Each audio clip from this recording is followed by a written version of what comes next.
Hey, welcome to LEAP, the League of Emergent Architectural Practitioners. So if you're familiar with this channel, it's transitioning from Architecture for Thought, an experimental channel, into more of a mentorship program. So we're just going to be hopping on to do these live mentorship sessions where I'm working on projects for my business, Coreless Architecture. It's primarily a custom residential architecture practice with some custom commercial projects. But so today we're looking at an old project that has resurfaced. And let me hop into my model here and we'll take a look at where we were. This old project came back to life. The homeowner was doing an interior remodel for basically a rental unit. And sometimes projects go on pause for years, multiple years. And this was one of those projects that has come back to life. We've got a list of changes that the homeowner wants to make here. And we'll walk through it. So let's see if I can show quickly where we were with sort of a demolition plan. Do I have anything like that on file? If not, we could do the existing axonometric view. Not too much was changing in here. It looked like we were removing a set of walls.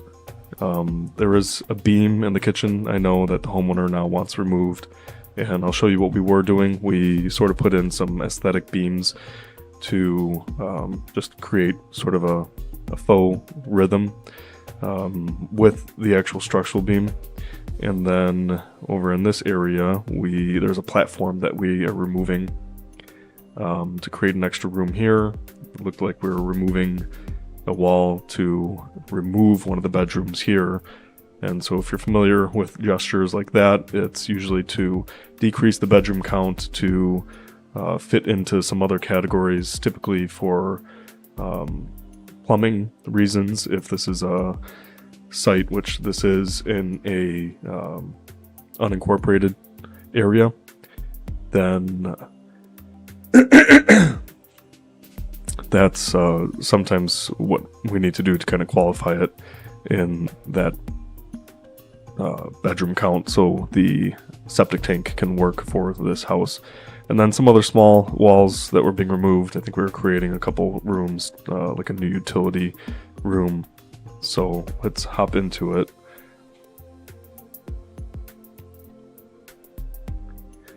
So one of the changes that the homeowner came back with was, let's move the washer dryer into the utility closet, basically, and see if we can regain some extra storage space for the homeowner.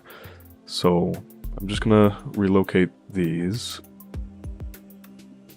basically over here, and I know we're gonna have an issue with some of the plumbing being on the exterior wall with the insulation. So I know we can feed this from this interior wall here, so it's okay. We shouldn't need to build out an extra wall here, but I will put in a recessed dryer vent for the homeowner there.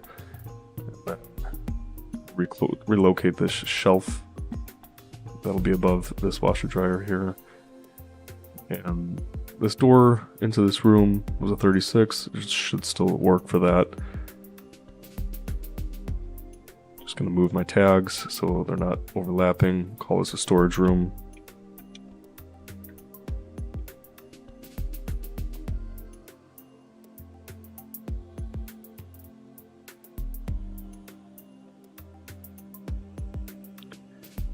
And so that was one of the moves. Here in this area, I know we talked about having a closet, so we do have that in just fine. I'm gonna add a shelf in here so we can call it out on the plans.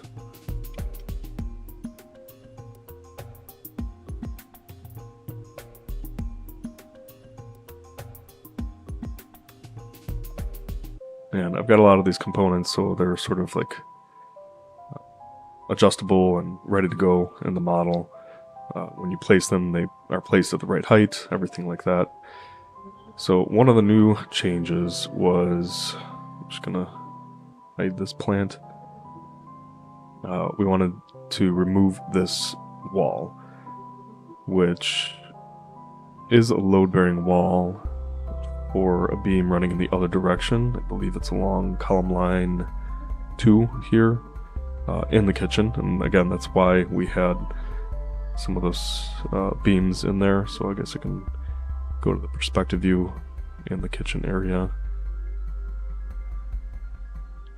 So at least one of these beams, I believe it was this one, was a real beam, and so that's why we got some faux panels here where the beams were running into the cabinets. But in order to reclaim some cabinet space, we're gonna lift these flush into the ceiling so he can reclaim as much cabinet space as possible, because although it's a decent kitchen layout, it is a little tight. So let's take a look at our reflected ceiling plan.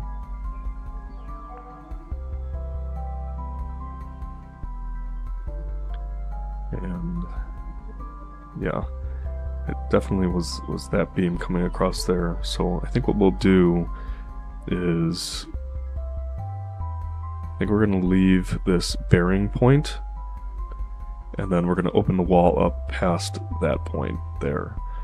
So I'm going to draw a line from this corner across, which I do think helps keep the kitchen enclosed a little bit. We'll see how this works out, but for now I'm going to clip this wall here, and we'll make it so that it is, the join is disallowed. Same thing with this one, disallow join, so that I can pull these and they don't try snapping to each other, and that helps a lot with phasing. If you're doing demolition. So now this wall and door, I'll select phase created, existing, phase demolished, new construction. Multiple rooms are in the same enclosed region, that's okay. I'll deal with that with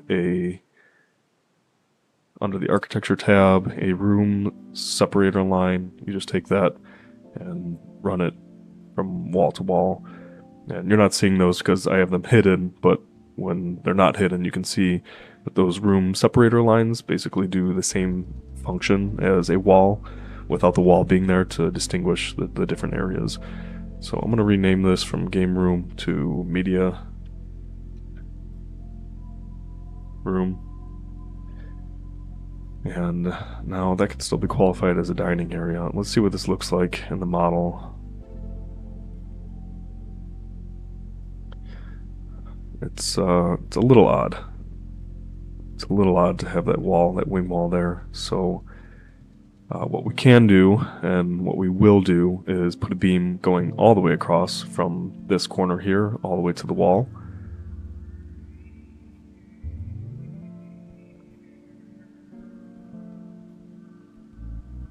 So let's check out what that will look like. I'll be periodically just kind of checking in on the chat just to make sure if there's any questions that come in, I'd be happy to answer, but otherwise we'll just be working live here.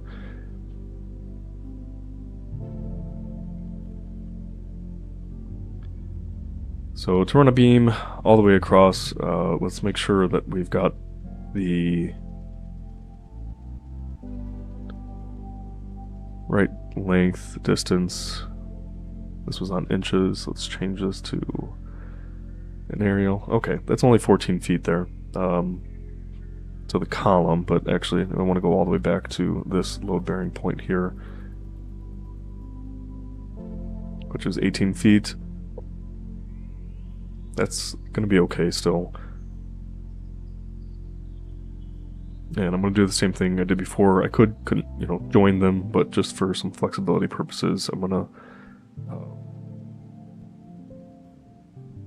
I meant to say join this with the other wall that we designated to be demolished, but I'm going to keep this here, and we're going to say disallow join, connect it back to here, so in my demolition plan it looks consistent.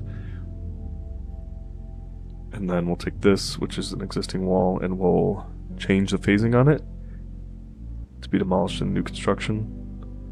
So now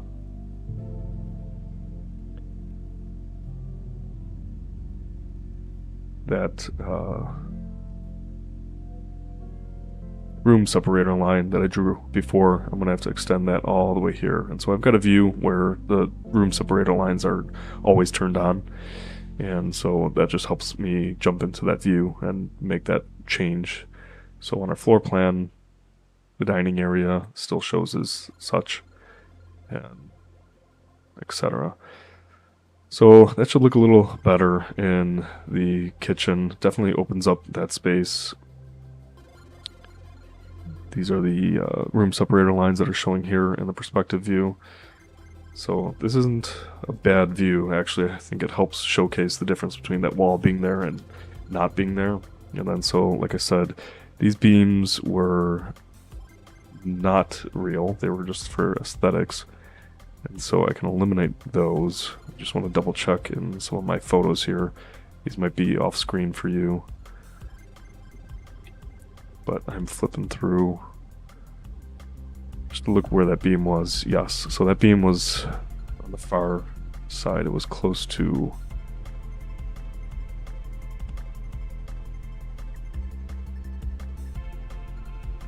the wall.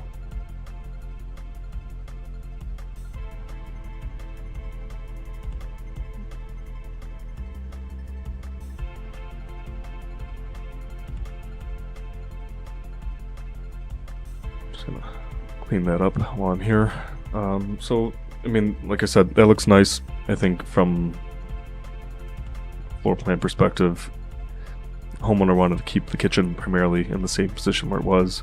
So this beam here was the real beam, and then so in my reflected ceiling plan, I'm going to have to qualify. So I usually do that just by a dashed line and make it a little thicker. So I got a medium fine dashed line in here.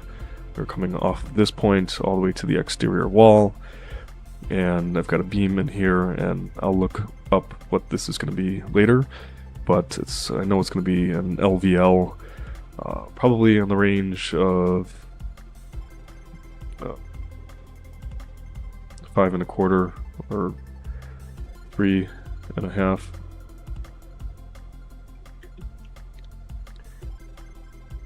By 11. So I'll look that up after, and if you're interested in learning actually how to look up those beam spans, we'll do some follow-up videos on that.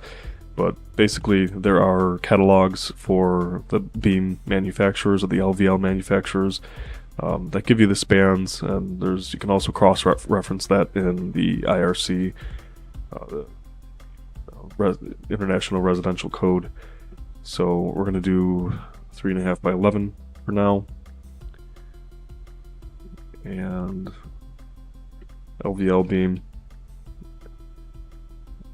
It's just going to be a placeholder for me. And then same thing here. Always save.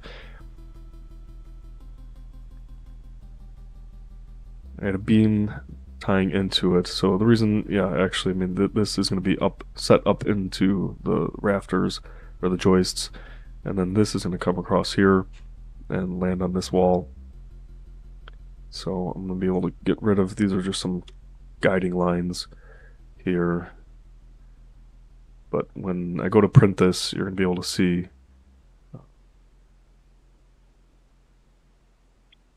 this is the beam that is currently dropping below the ceiling. I'm going to tie that into this LVL beam here, which is going to span full length, about 18 feet.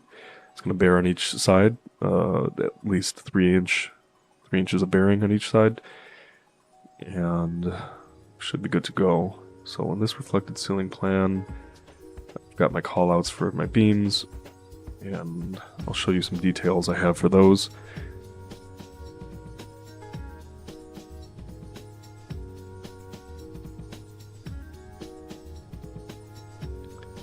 So this one is much shorter, and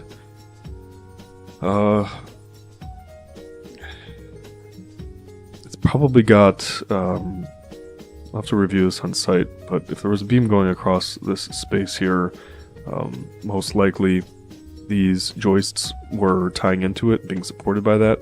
So like I said, we'll have to cross-reference all the beam spans and do some calculations here, but this is probably going to increase to more like something, let's look it up while we're here.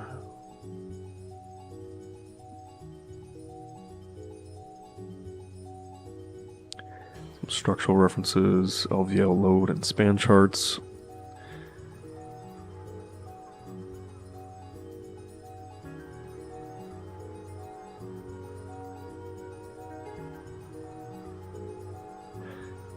So again, I think this is off screen for you guys, but if you're doing these calculations, you typically take the beam span and it'll ask you what the supporting length is in the perpendicular direction. So in this case, for this beam here, it's only an 11-foot 3-inch span, and the supporting span in the opposite direction is, we'll say, 14 feet. I always round up a little bit. So the beam span, got 11 change, so we're going to say 12. The span carried, it likes to qualify as the full span. So come to here. The full span is 27 and 7 inches. So the full span, we'll say, is 28, and the cross is 12.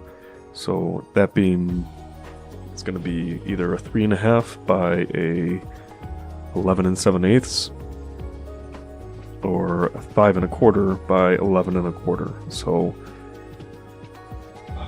the height difference isn't much, but I do know the 5 1/4s are more expensive.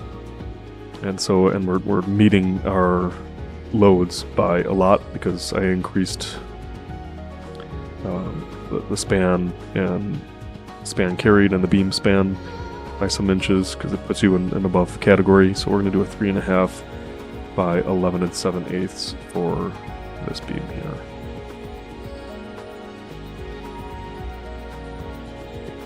Three and a half by 11 7/8 LVL.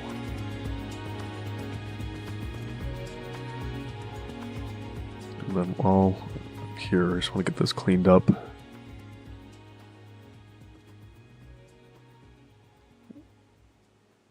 Extra fine, dashed, small. Let's see what my island is. It's under 10 feet, so that's good. I know a slab will, one purchased slab will meet that. And not sure why these, I think I was spacing these on something, but let's just make sure I can respace these.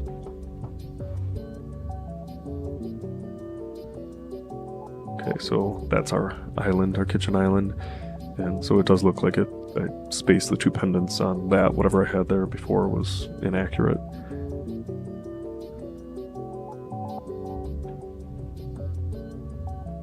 So this here, and this one again. So we're actually tying all of this load, which we'll have to take like the tributary area of this area here, and I'm going to do this off screen, but all of this is loading all this weight, all of the ceiling joists that are spanning and tying into this beam here. Half of the weight is going off into this corner here, and then half of the weight is going into this LVL beam. So we'll have to make sure that the load-bearing capacity of this beam, specifically like the shear at this moment, is enough to hold all the extra weight. And it's just ceiling joists, so it's not like supporting an extra floor. This is a ranch style home, but either way, I know that this beam is going to get beefed up. I mean, I'll just see where this beam was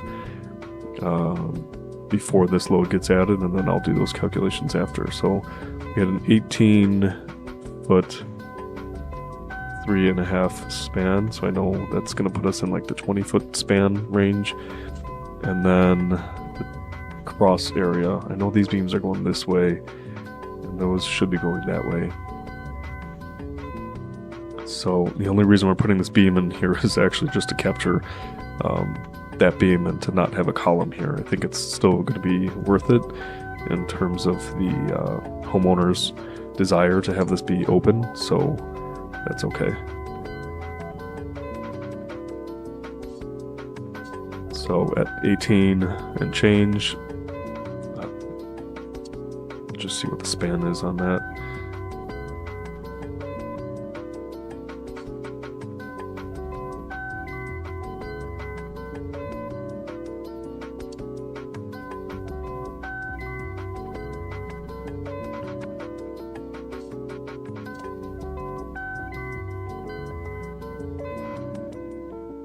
Yeah, it's going to be more in the range of like a 3.5 by 16. So, or 5.25 by 14. So let's do that, because I'm not sure how much space we're going to have at the base there.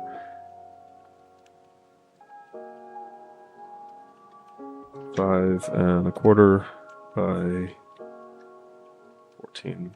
And if you guys ever want to get like familiar with what these LVL beams are and things like that, you can just type in like 5.25 by 14 LVL beam into Google, or just go directly to Menards to see. I mean, a lot of the contractors, that's where they pick these things up from, unless they get them with their lumber order. If they're doing a new construction or an addition project, they're putting in their wood orders with a lumber yard, then the beams might come from there.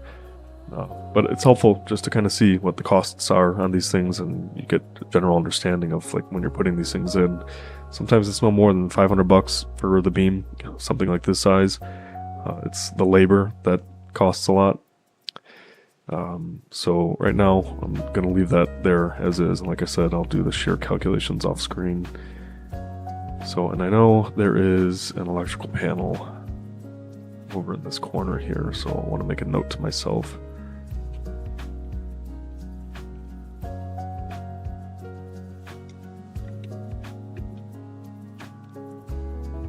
I wanted to relocate this electrical panel.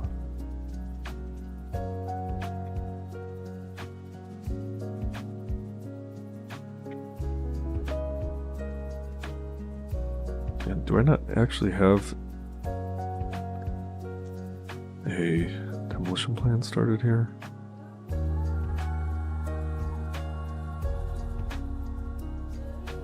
Let's see.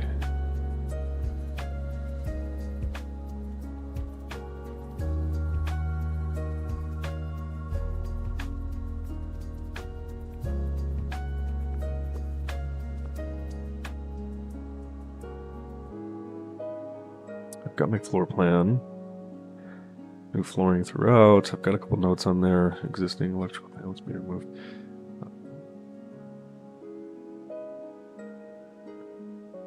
Why would I not have a demolition plan? Maybe not, but let's start one.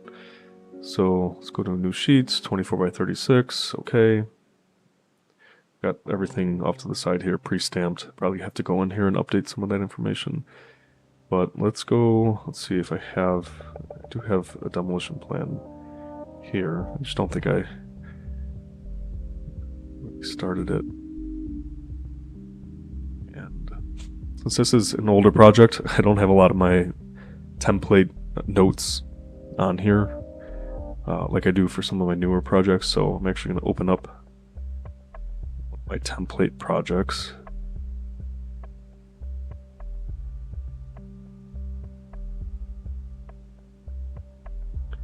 Project template 2026.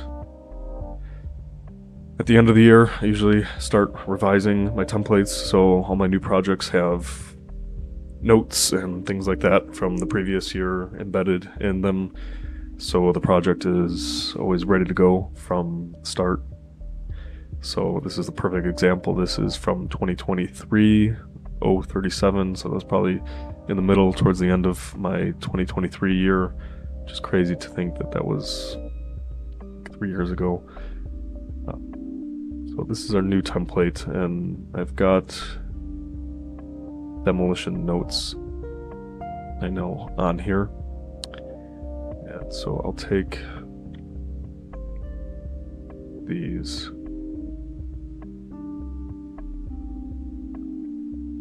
Sometimes these notes are done as drafting views. In this case, it looks like I just have them right on the sheet.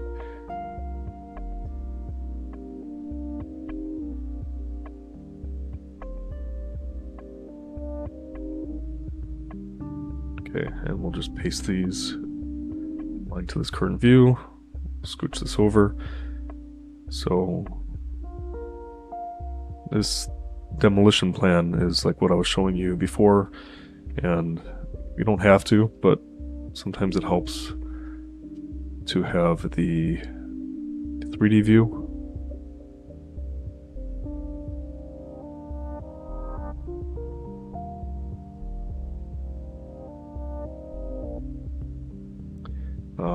Sometimes I turn the bubbles off if there's, meaning the grid line bubbles, if there's not really a need for them.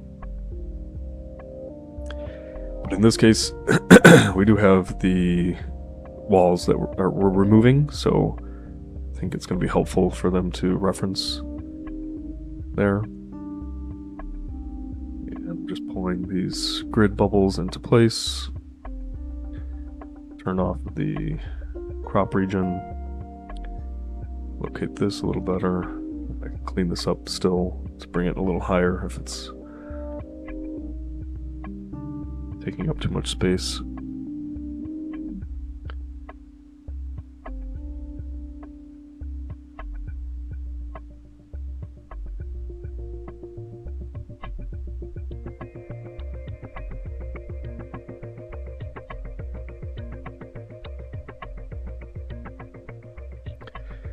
So I usually only include like a 3D demolition drawing, meaning like an axonometric with that information if it's more of a complex project, and I can show you guys an example of that. Is there something I did recently? Let's see, if I go to my work screen, hopefully.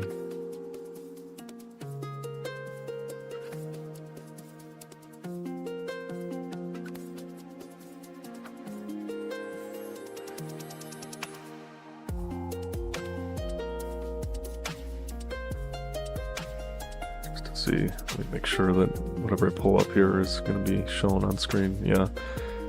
So these were some of the LVL load span charts that I was referencing before. Pretty simple to reference, but we're sort of beyond that now. So what I was going to show you is like some of the demolition plans of like a more complex building or house that I would put in 3D. Let's see if I had, like, this was an example of a project we're doing recently. And let's see, did I have a demolition plan in here?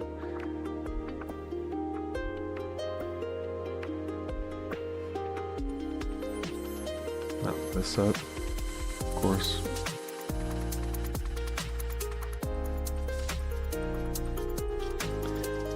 This set should have one. So this is actually an existing home, and we were applying for a variance, and so it was a pretty complex demolition rebuild process.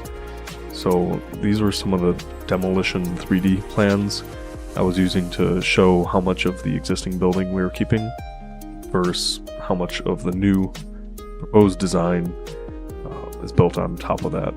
And so sometimes a little difficult to read, For instance, like this top one is the existing home shown with the parts to be demolished, and then this diagram here is sort of an overlap, still with those existing parts to be demolished shown in red. The existing home components sort of grayed out, which is sort of hard to see, and then all the new parts. Seems almost like the entire structure is new, but actually was not. And then, you know, it's good to use diagrams like that also to kind of explain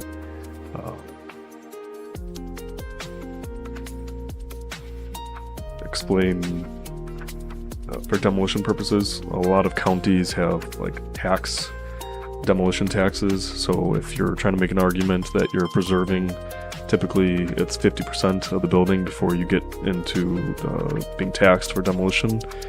Diagrams and drawings like that are always helpful. So let's jump back in here. Like I said, this is probably not necessary, but there is a platform in this house, so it kind of has some three-dimensional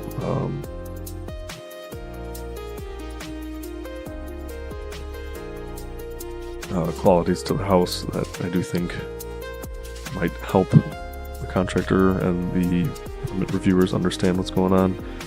So for some reason I've got everything turned on here, so let's jump into the groundwork. Hide that, trees, hide. Okay, get this down to the basics here. 3D views, the crop box doesn't always matter, but sometimes it's nice to just reference it. And then, let's see, do I have the crop section box? Turn that on.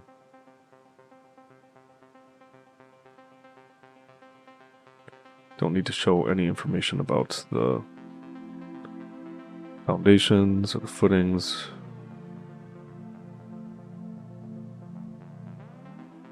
So I'm just going to pull that up to there. And that should be good. We're going to hide this. We're going to turn the crop box off. I can crop the view. Yeah, something like that. Let's see how it fits on the page.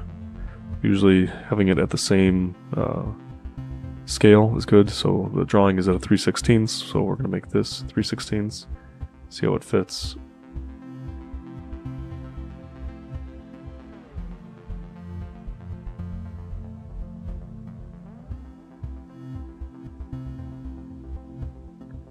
And like I said before, we've got some room up here to sort of scooch this around and make some space.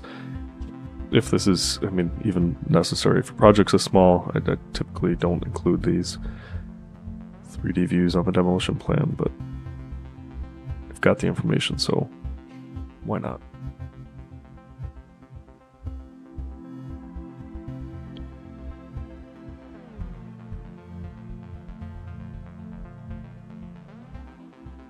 And I'm keeping these bubbles turned on in my demolition plan just so they can cross-reference the beams.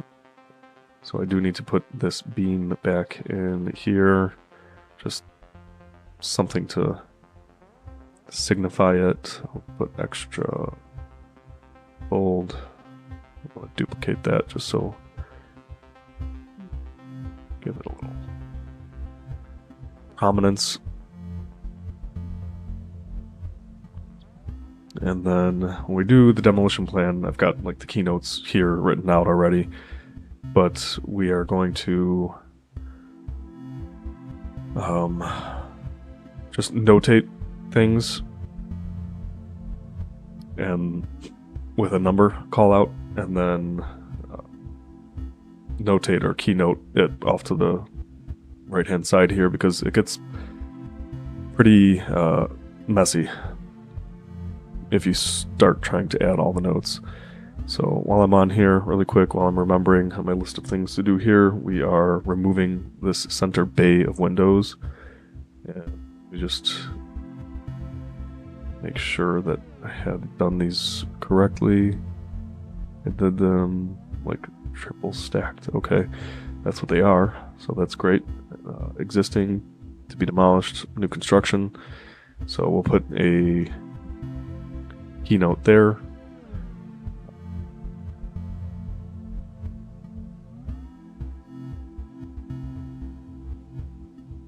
And let's see.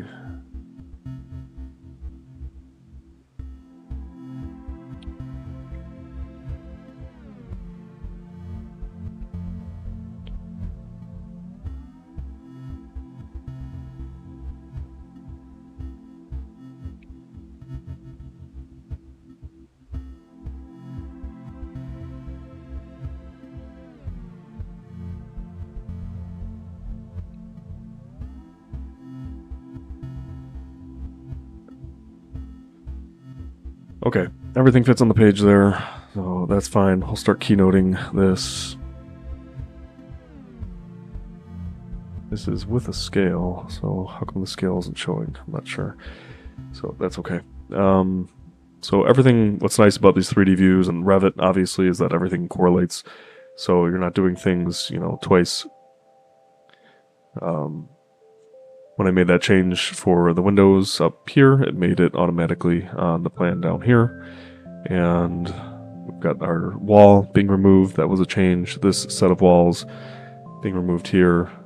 That was a change. We've got this platform. So I'm going to start working through notating some of these things.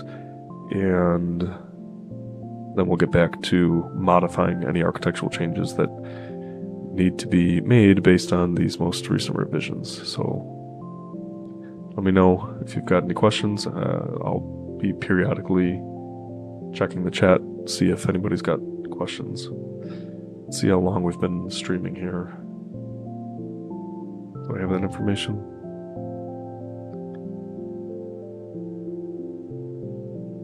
I don't think so. It's okay. 37 minutes. There it is. Okay, so we're just gonna, like I said, I'm gonna start notating our plan here. So usually it's gonna be like number 1 is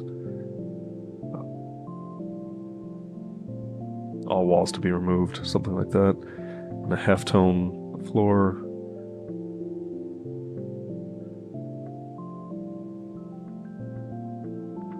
Or we'll point this to wall.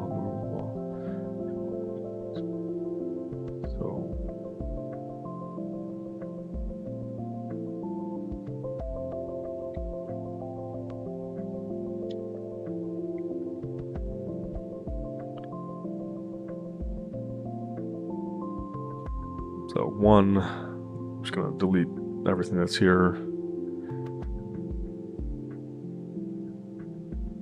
It's going to be whatever that note was, remove portion of wall including doors, sure, but I'm also going to clarify that remove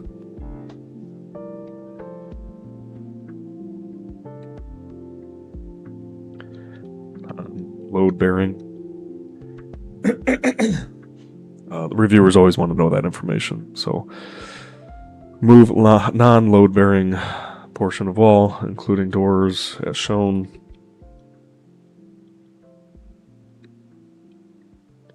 Remove and cap all utility work within wall as necessary per code. Okay. And I don't know how everybody else does notes, but this usually works out pretty well. Just sort of listing and pressing enter twice to get your next note and then correlating a separate line with the different notes. I don't know why. I don't like doing the bullet points or number listing. It doesn't look good. So this helps me kind of keep everything in order and just space the way I like it. So that's fine for that. I'll just sort of locate this a little better.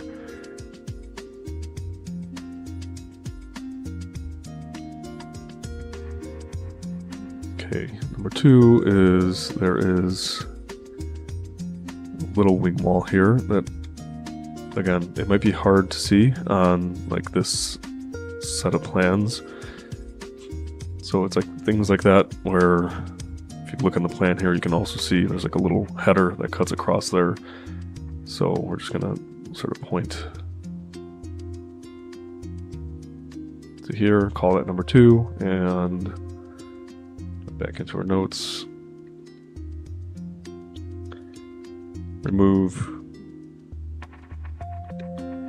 non-load bearing cased opening. That's all that has to be. Before I forget, it's like you can take a lot of time to try and sequence these notes so they make sense in terms of trades. In my experience, it's difficult to plan that far ahead, and it's not really worth taking the time to segment out the different kind of trades work in terms of the demolition key, unless the project really warrants it or the architectural fee on it can support it. In my experience, as you remember these things or as you have them documented, it's best to just get the BOD there. So why I'm mentioning that is, excuse me, just a reminder for the electrical panel that I wanted relocated.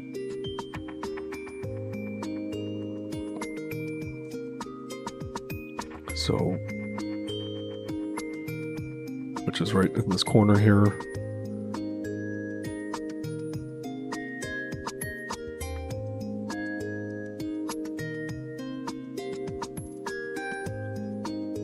So, excuse me, we're going to do relocate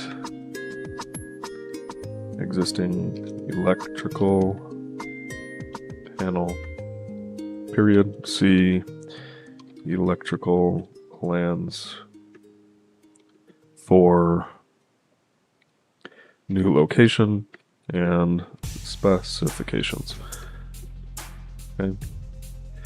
I don't know why, but I also don't like to put periods at the end of like these keynotes. It just seems like because the speak is so fragmented, it just makes more sense to kind of keep it like a casual run on. So I've got that notated, and then I've got these beams, so we'll do that. Number 4 is remove load bearing beam supporting cross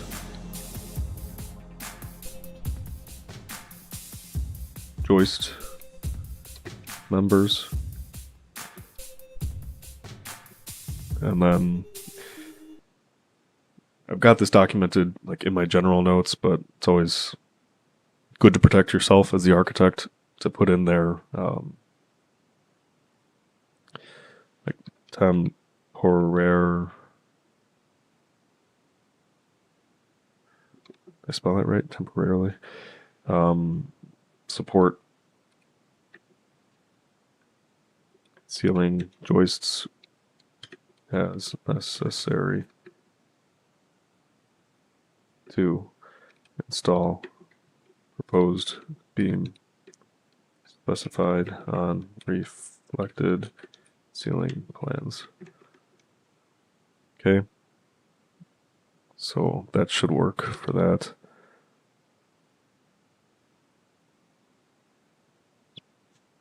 And then for some of these things, we're on site.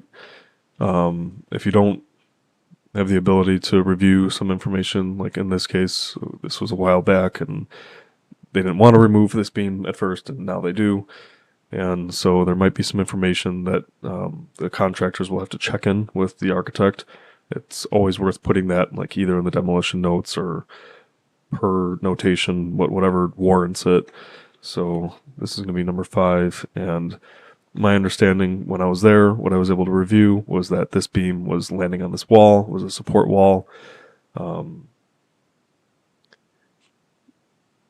And there was another beam actually cutting through across here that was supporting beams that go this way that are landing on the exterior wall there. So this is technically in itself not in the load-bearing direction because all the joists are going this direction, being supported on the exterior wall. But since we are removing this wall and tying this beam into it, it becomes load bearing. So now we have to say 4 or 5.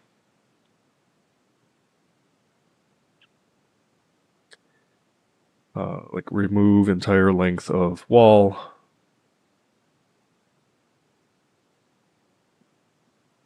And it's kind of similar to the first note, so I'm going to start with that.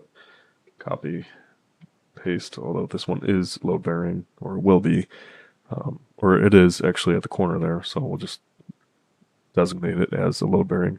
Remove load bearing wall, including doors as shown. Remove and cap all utility work within walls necessary per code, and to temporarily support ceiling joists.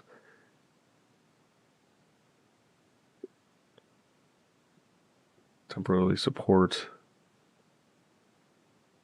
beam.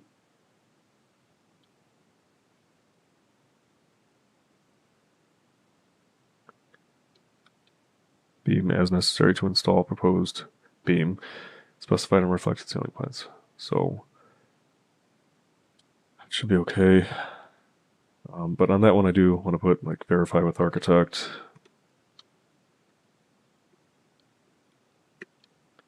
If site conditions vary from documentation plans. Something like that.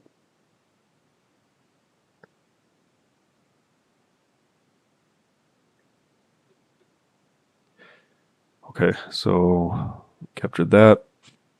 This was not load bearing, so this I can just put like reuse this tag. And then if I made it too specific for that in terms of doors, I can just make it general again. But I'm just going to point in this direction. I know there are some doors in there, and again, you have to use your discretion in terms of like how much you document. There's like a pantry door here, and there's only so many things you can go through and document without sort of overdoing it. If it's getting demolished, you just put this note that says, everything on this wall to be demolished if that's the case. And then it saves you some time from having to go in and model every single, existing condition that's there. So whenever there's like walls like this too, this comes up pretty often in existing homes that are getting built out. So we've got some windows here that looks like they're being removed, like those are. So I'll be able to reuse a note that says like windows to be removed, and infill with adjacent construction, meaning take the construction type that is next to it, whether it's stud or masonry, with siding, and match it. It's a pretty simple note to put there for infill for exterior walls. But for these interior walls, is what I started by saying, like there is a wall here and we're adding a door. And so in Revit, it always shows like these dashed lines, which is great where the door is, but you've got to close off either side of those. And it's kind of annoying because if that door does scooch over for whatever reason, after you've had it documented, well, it's a newly proposed door, so there are chances that it'll move around. Those lines that I just drew in will stay in the same place, while these dashed lines that represent the new door will move to either side. So that is something you'll have to kind of come in and like double check that have stayed in the same place. So where were we? We were doing this wall here, and let's just double check that note. Remove non-load bearing portion of wall, including doors as shown. Or I could just say doors if present.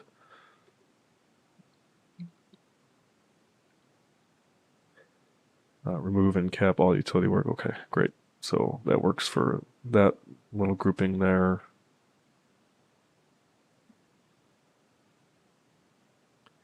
And then there's just a couple other spots where we've got some walls, and if there's a door, then it notates it to be removed. If not, still okay. You just remove what's there.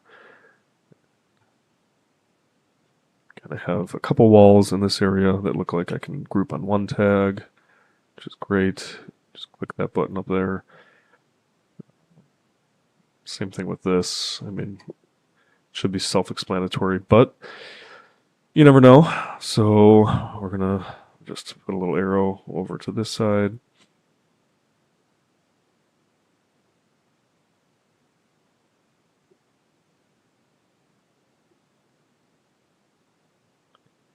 And this is new enough, or different enough, so we will include a quick note for demo portion of wall shown for proposed door location.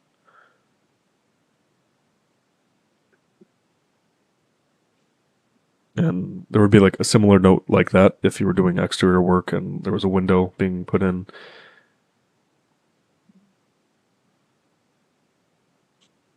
So now we've got, that is number 6.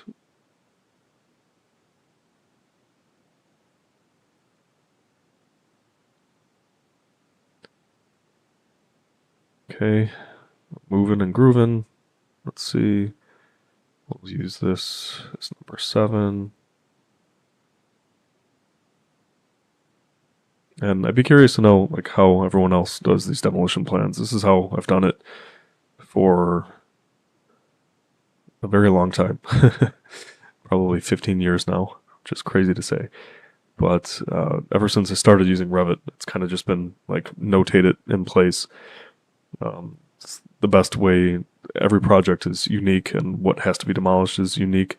So this sort of combination between the demolition plan, 3D, and the demolition keynotes is everything I've ever needed to show what has to be done.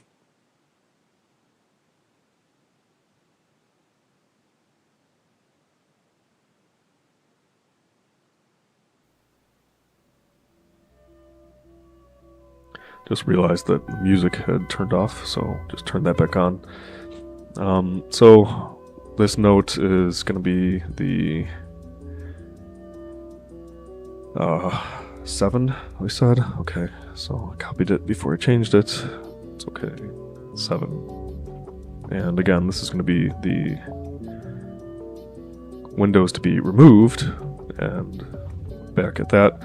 The reason the homeowner wanted these to be removed was so that we have some place for a media wall, and I am going to show this wall to sort of be bumped out with the fireplace and the TV on there, so that'll be under the floor plan for that. But 7 was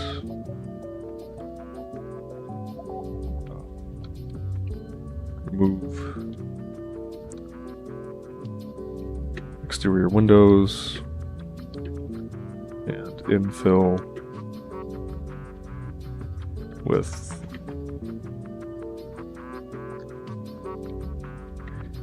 adjacent wall construction.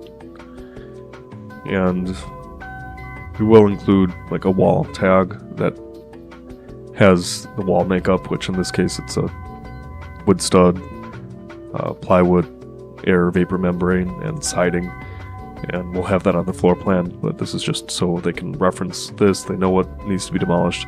And while I'm remembering this, if there are portions like demo portion of wall shown for proposed new door location, those are pretty specific, and if they're few and far between, and it doesn't hurt to put this information on the demolition plan. You should have a dimensional framing plan that calls out these things, but a lot of times you'll have a demolition crew, so sometimes it makes sense to just like flip this if it's conflicting.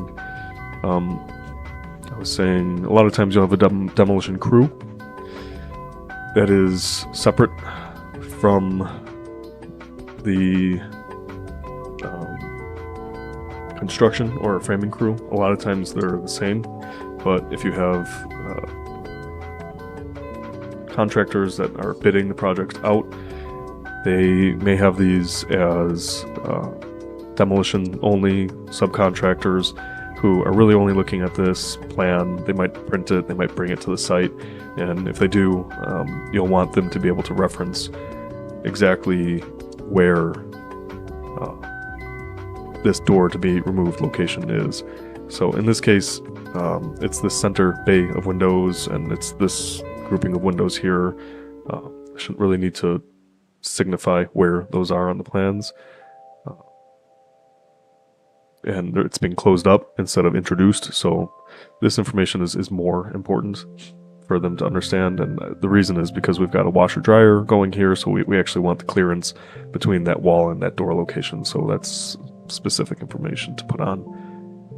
So with that said, we were at 7, so remove exterior windows and infill with adjacent wall construction. We'll say C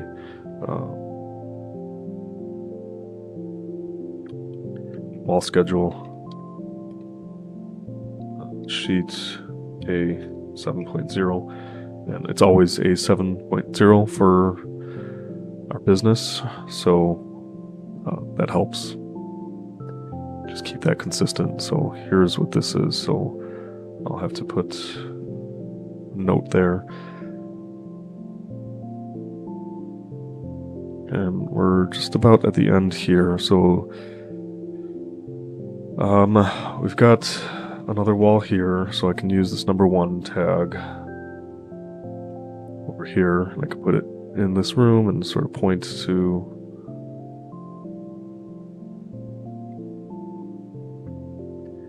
this wall. Are these being demolished?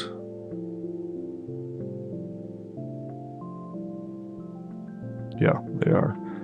So again, they're shown dark, everything else is gray, but you know, there could be printing errors or things like that, so that's where like this diagram does help. Sort of like cross references, saves you from misinformation being on there, or the contractor using the argument, oh well, that wasn't on the plans, and now I'm gonna come back and have to charge you extra for removing those doors, and you can say no, you know, it was represented here, maybe your printer was bad here, but also just calling it out so there's no mistake of it being there. So here I'll put this note because these walls are being removed. This is getting a little tricky here because I think we have a door going in there. We do.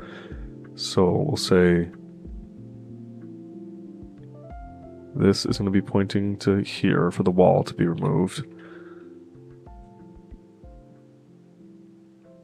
And I think this is different enough that I don't think we've got any other interior doors that are being removed and infilled. So we'll just make this its own note so it's very clear. 7, so that's number 8.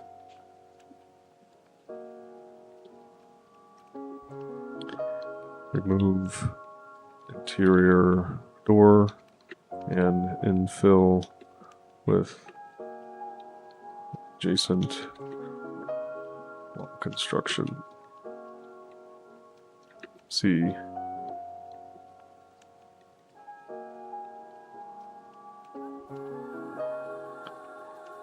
Proposed floor plans.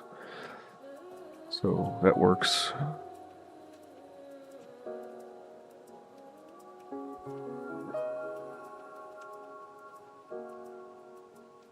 That's going to be number 8.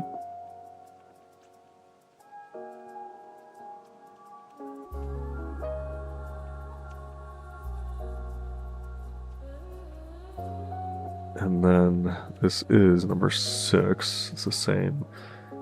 So again, that's something that we're removing a portion of the wall to put a door. And so they're probably going to remove that entire wall, just rebuild it. So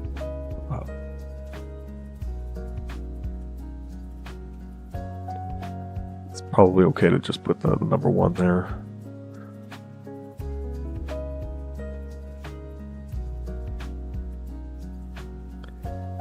And number 9 will be this platform. So this platform could be a little tricky to see. Let's see.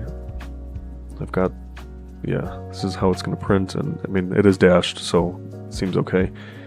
but that's going to be number 9, we said.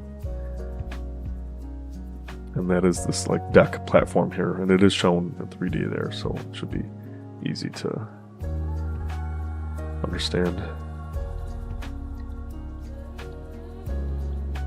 Remove raised platform.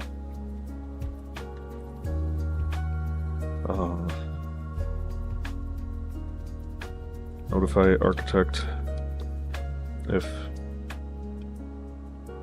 any utilities prevent removal.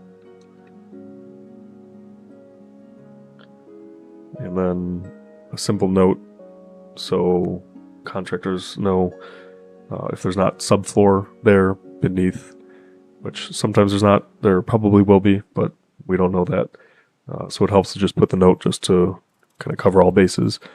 So notify the architect if any utilities prevent removal, and then provide subflooring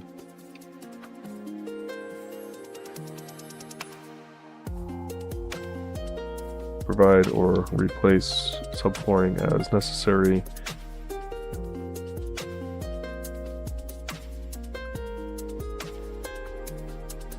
To support new proposed flooring. Proposed finished flooring. Because the truth is, I don't know exactly why that platform was raised there. It's sort of used as a seating area, a little funky, but if you don't know, it's best to just kind of protect yourself like that. So we've got 9 unique callouts there. I want to remember if there's anything. I had this one floating here, which is from a previous project.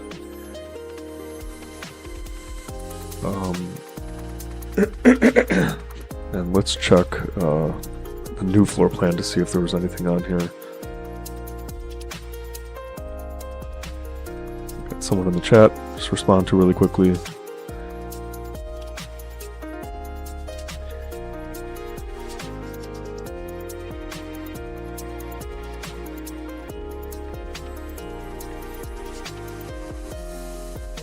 Okay, so that's looking fine. We said I was going to jump into my floor plan just to remind myself, because sometimes there's things that are being installed. Like, for instance, everything on the right side of this house here looks like we were just redoing some finishes, even the bathroom fixtures. This we were turning into an office space, so I'll just call that office.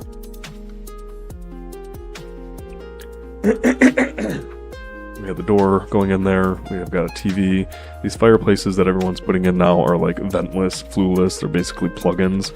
So there's nothing really I have to call out in terms of like a demolition on the roof. So we should be okay for that. I know I have some changes to make in the kitchen here because we removed that beam. So these sort of filler pieces here, I'm just gonna remove so I can remind myself that I need to restructure that. And for anyone that's watching now, this is save, always save. We were a little tight on the kitchen, but this is the layout that the homeowner wanted, so this is how we always lay out our kitchen sheets. We are not necessarily kitchen designers, but we do provide the layouts to our clients so that they can work with the kitchen designer, and that's what every good architect should be responsible for. Mainly locating, major appliances and just making sure that the distances work with everything. And then so in this case, we've got our 3-foot aisle. We wanted to make sure that we had 3 foot clear between the refrigerator, which always sticks out farther, and this island. And although it's tight in back of here, they were okay with, pushing the stools in and maintaining the 3-foot distance behind the island there. And I mean, this is a detail that I always like to call out on like new construction or addition plans, is keeping the countertop depth at 30 inches, which is 6 inches more than your typical 24-inch cabinet depth. And it doesn't mean you have to have new custom cabinets. You just pull the cabinets off the wall 6 inches and you put a ledger board against the back wall, and then you just increase the depth of your countertop, and that allows you to eliminate this bump out that occurs because the typical refrigerator is going to be 30 inches deep. So I mean, it's hard for me to even understand why so many kitchens are designed like this with the bump out. We don't typically do that.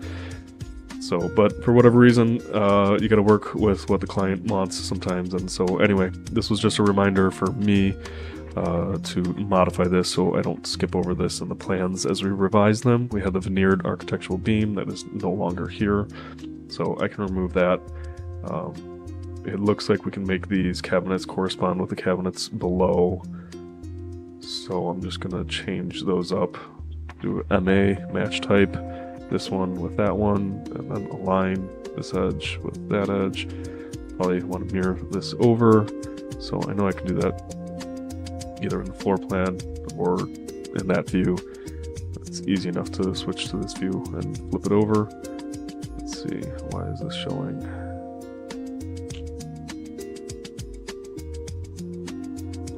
So same thing with this cabinet here, match it. This one's my 24, flip it, align it. Take this, flip it over that way, and let's double check the kitchen details. All right, so that works. And they wanted this arrangement like this, so that's what we're giving them.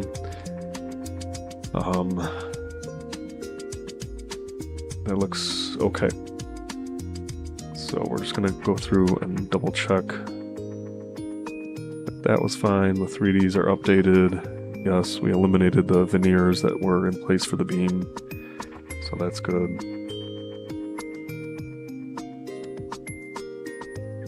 Okay, so that looks fine for these purposes. Again, we'll go jump in our 3D view. Everything looks good there. I mean, on some future episodes, if whoever's interested, you'll just have to let me know, because the whole point of this series is that for a mentorship program, while I'm working, I can just give a little bit more information to help those of you a little further along who are either entering your professional world or just getting interested in architecture. There's a lot of tricks now that are evolving in terms of design and rendering, as I'm sure you're aware, with using AI. So moving forward, we have started to take images like this just out of Revit and feeding them through like Google's Nano Banana, or other programs like Chrome AI, and rendering them up and then using Luma to animate them. And you get immediate photorealistic renderings with, showcasing your design and usually holding true to the material. So you'll have to let me know if you're interested in seeing that process.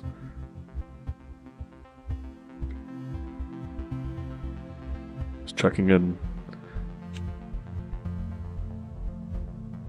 Okay, we got someone saying they're interested in that process. So let's give it a quick whirlwind. So I'm always curious to see how these render up, and actually, we like to include a rendering on our cover page. So actually, let me just rename this before I forget. My demolition plans I always do as 0.0, and just call this architectural demolition plan. Okay, so that'll recategorize that, make sure that all my items are checked here. I use the design by as like a grouping category for my pages. I've got checked by and drawn by CA, Coreless Architecture, and we're going to get these out today. So I'm going to renumber these sheet issue date to 20. 12/29/2025. Got in just before the new year. So anyway, let's see where my render settings were at. Interior, sun, and artificial. Okay, sounds good. I don't really need a backdrop for this. Sometimes we put in an image in the background, but here, not necessary. We'll just use the sky that's there. And I've got trees and everything in the background already. So I'll render this up in the cloud. I'm only rendering it so that when I do input it into Google Gemini or Nano Banana, it's giving a little more realistic context, but I'll show you with and without. So meaning like rendered and a shaded view that's put into it to see how that works. So not sure if those of you, I mean, if you have a subscription or what like the school or education subscriptions are like, but we pay for our Flex tokens to do the renderings. And what's great is you actually only need to pay if you go above like the large size. So you can do the render quality at final and the image size at large, and it's a free rendering. So that's great. 2.25 megapixels, that's like big enough for most purposes. Once you get into like the 9 range, it starts to charge you 3 Flex tokens, which I think is like, what is that? If it's, we get 100 tokens for $300, it's at $9 for a rendering. I mean, it's kind of silly. So we save those for projects that really require it. So, but it's nice they like changed this maybe a year or two ago. And I'll just send that through to render. This is going to tell us if all our materials are mapping correctly, which it looks like are not, but that's okay for these purposes right now. So we'll take that, and then I'll also go into export. We're going to export the images. Select, this is my perspective view kitchen island. So I'm just going to go to select, check none, no sheets. I don't want to get confused with that. Perspective view to kitchen island, check that one. Okay. I'm going to zoom to 100. And then I'm going to take this as lossless, which means it's going to hold all the information up at 600 DPI. Let's see where this is exporting. Drawings, renderings, just export it, dump it here. Okay. File, already exists. You want to replace it? Yep, because whatever was there is old, and we're just trying to get through this.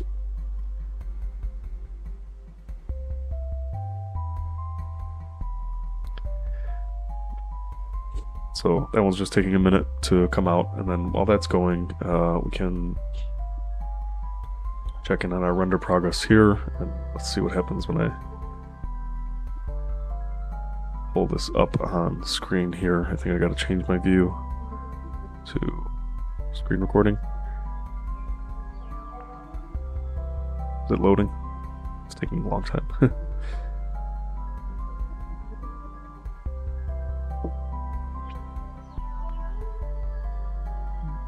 Here we go. Our internet is a little slow where we're at here right now today for some reason. That's okay. So while that's going, I'll also open up, where were we? Panos, drawings, renderings, my image. So these were some previous like renderings we did when I proposed an open shelving concept. Homeowner did not want that. It's okay. Then this was sort of where we ended up. Those are the beams. And then so now, where are we without the beams? Here. So we'll take this image and let's see what happens when we open a Gemini. Let me just double check that you can see my screen.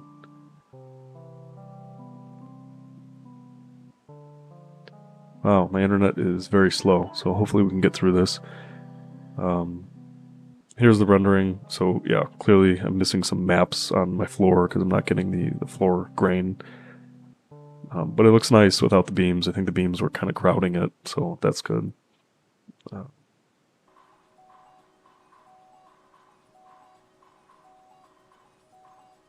Okay. So let's upload this image.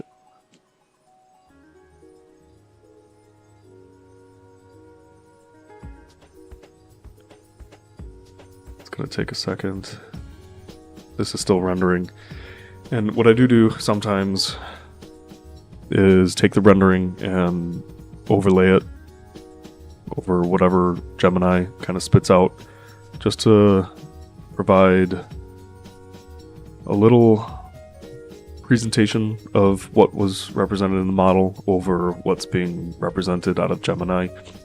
So here it's uploaded and we can just describe the image or ask it what to give us. Let's see, do we have to change the tool, create an image, and we'll say render this image, keep all mudcaps materials the same type, but render quality to look realistic with sheen and texture, and say something like the atmosphere should be warm and inviting.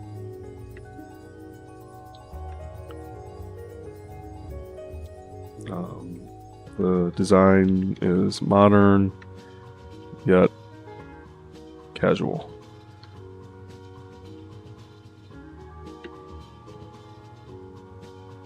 Let's just see what that spits out. Usually it's pretty good about holding the geometry of the image and providing like a photorealistic rendering. And if this doesn't work, we can take a look at Chrome AI, which does pretty much the same thing. So here's the image that it produced. So that's great. You know, it's not bad. You can see it's given like really nice texture qualities to the tile work on the backside of the image there. It looks like it's also missing like the flooring texture, which I knew was going to be an issue. But we can try to change some things, like make the refrigerator stainless steel. See how that works. And also, like, the coloring in my shaded view was like way off, so it's giving me this minty green. So that rendered the refrigerator. That's great. Make that larger, give you guys a look. That's good enough quality. Change the flooring to be natural oak. 2 1/4 inch planks.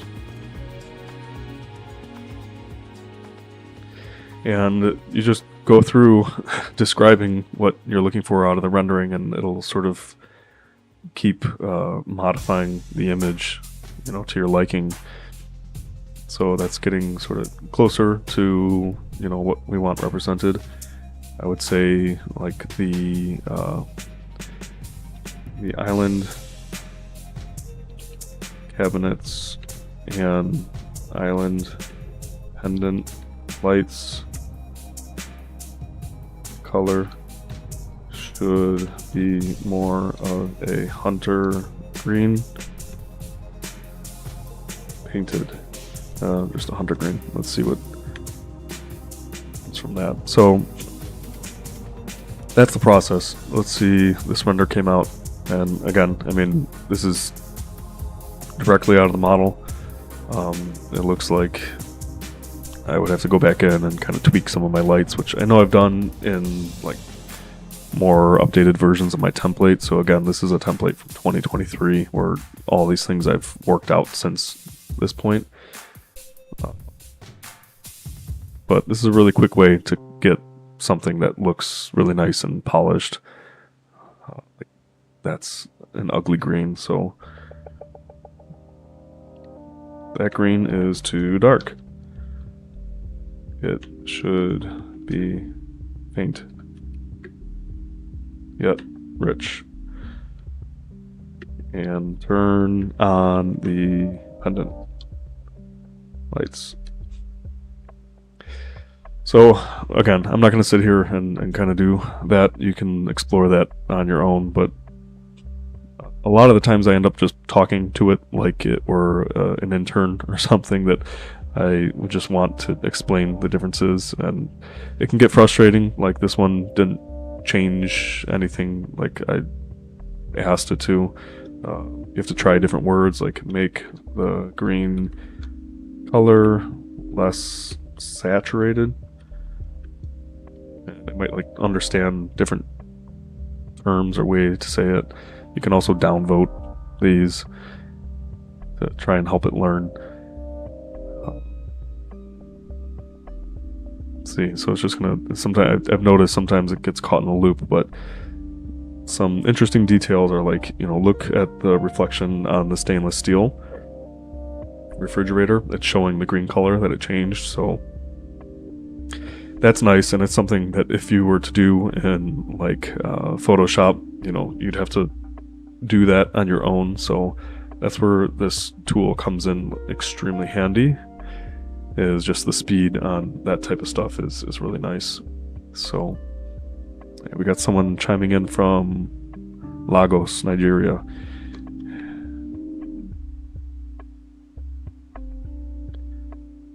Hey there. Okay. So I'm going to jump off of that process there. We've been running for, let's see.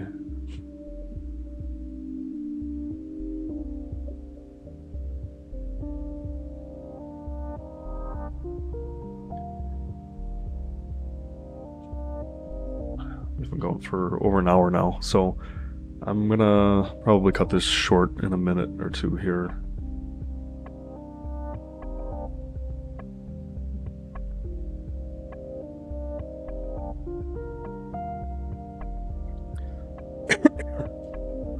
But just to kind of wrap up where we were, so the perspective view is something that I do like to put on the cover sheet here. So once that's done, I'm just going to delete that now to remind myself.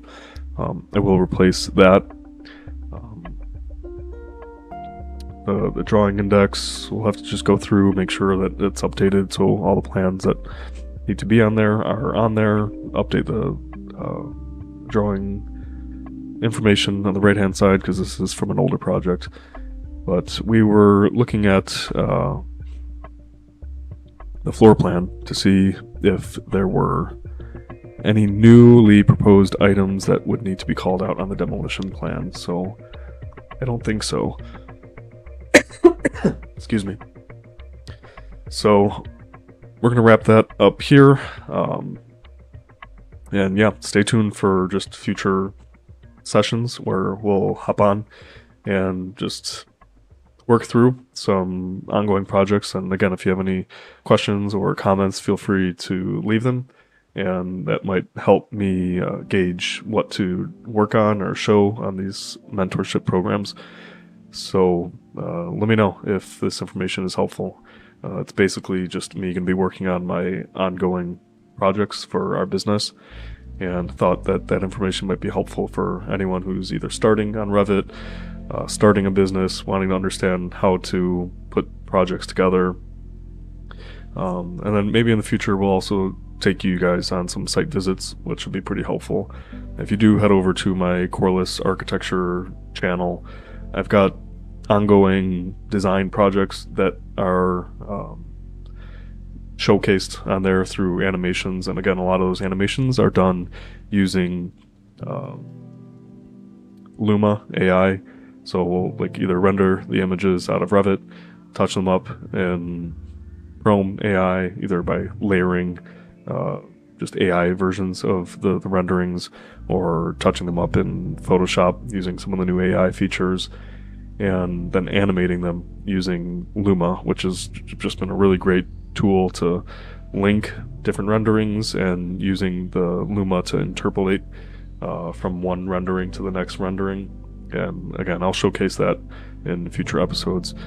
But let me know what's going to be most helpful to you guys in your architectural journey, and we'll make sure we get some of that content on here. So again, thanks for checking in. I'm Stephen Corliss, and we'll see you next time. Bye.